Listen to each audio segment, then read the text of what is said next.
Robert Kiyosaki के अनुसार उनके दो फादर थे, रिच डैड और पुअर डैड। एक अपने खुद के फादर जिन्हें वो पुअर डैड कहते हैं और एक अपने दोस्त माइक के फादर जिन्हें वो रिच डैड कहते हैं। एक हाईली एजुकेटेड और इंटेलिजेंट थे। उन्होंने पीएचडी भी कंप्लीट की थी, जबकि रॉबर्ट के दूसरे डैडी ने 8 ग्रेड से आगे पढ़ाई नहीं की थी। दोनों ही अपने करियर में सफल थे, परंतु उनमें से एक अपनी पूरी लाइफ फाइनेंशियल स्ट्रगल करते रहे, जबकि दूसरे शहर के सबसे बड़े अमीर व्यक्तियों में से एक बन गए। जब रॉबर्ट के दोनों डैडी पैसों के बारे में बात करते थे, तब उनके विचार एक दूसरे से काफ़ी अलग थे। तो आइए देखते हैं रॉबर्ट के दोनों डैडी उन्हें पैसों के बारे में क्या सिखाते थे। उनके एक डैडी का कहना था कि the love of money is the root of all evil, यानी कि पैसों का मोह ही सभी बुराइयों की जड़ है।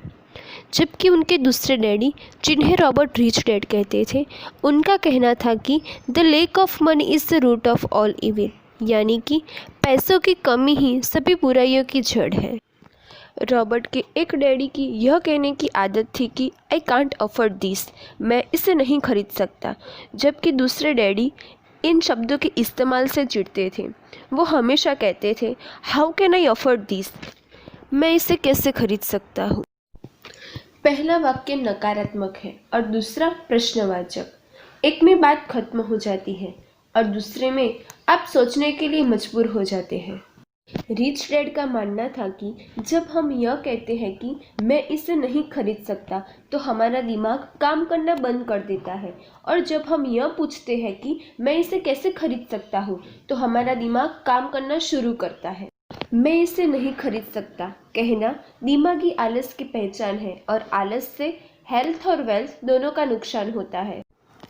रॉबर्ट के एक डैडी सिखाते थे मेहनत से पढ़ो ताकि तुम्हें किसी अच्छी कंपनी में नौकरी मिल जाए, जबकि दूसरे डैडी की सीख यह थी कि मेहनत से पढ़ो ताकि तुम्हें किसी अच्छी कंपनी को खरीदने का मौका मिल सके।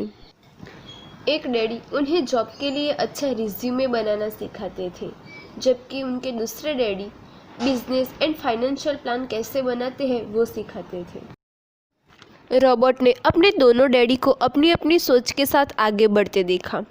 उनमें से एक डैडी अपनी पूरी ज़िंदगी गरीब रह गए, जबकि दूसरे शहर के सबसे अमीर व्यक्ति बन गए। दोस्तों, इस बुक में से हमें कुछ लेसन्स सीखने को मिलते हैं। अगर आप रिच बनना चाहते हो तो आपको पैसा बनाना सीखना होगा। इसके लिए फाइनेंशियल लिटरेसी की समझ होना ज़रूरी है। फाइनेंशियल लिटरेसी का मतलब है एसेट्स और लायबिलिटीज़ के बीच का डिफरेंस जानना। एसेट्स कोई भी वो चीज़ है जो आपको पैसे बना के देती है, जैसे कि आपने एक घर खरीदा, उसे रेंट पे दे दिया, अब हर महीने आपको घर का रेंट बिल आता रहेगा। स्टॉक्स, बॉन्ड्स, रियल एस्टेट, ये सभी एसेट्स हैं जो हमें पैसे बना के देते हैं। लायबिलिटीज़ वो चीज़ है जो आपके पॉकेट में से पैसे ख़त्म करती है। फॉर एग्ज़ाम्पल, आप कार या महंगे मोबाइल फ़ोन्स खरीदते हैं, तब खरीदने के लिए पैसे जाते हैं और बाद में इसके मेंटेनेंस के लिए भी खर्च होते हैं। इसलिए हमें ज़्यादा से ज़्यादा एसेट्स खरीदने चाहिए। अगला इम्पोर्टेंट लेसन है बिल्ड पैसिव इनकम स्ट्रीम, यानी कि पैसों को अपने लिए काम करवाएं। पैसे कमाने के दो तरीके होते हैं, पहला एक्टिव इनकम स्ट्रीम और दूसरा passive income stream. Active income का मतलब है जब तक आप काम करते रहोगे तब तक आपको पैसे मिलते रहेंगे। फॉर एग्ज़ाम्पल, आप जॉब करते हो तब तक आपको सैलरी मिलती रहेगी, जॉब बंद हो जाने पर सैलरी भी बंद हो जाएगी।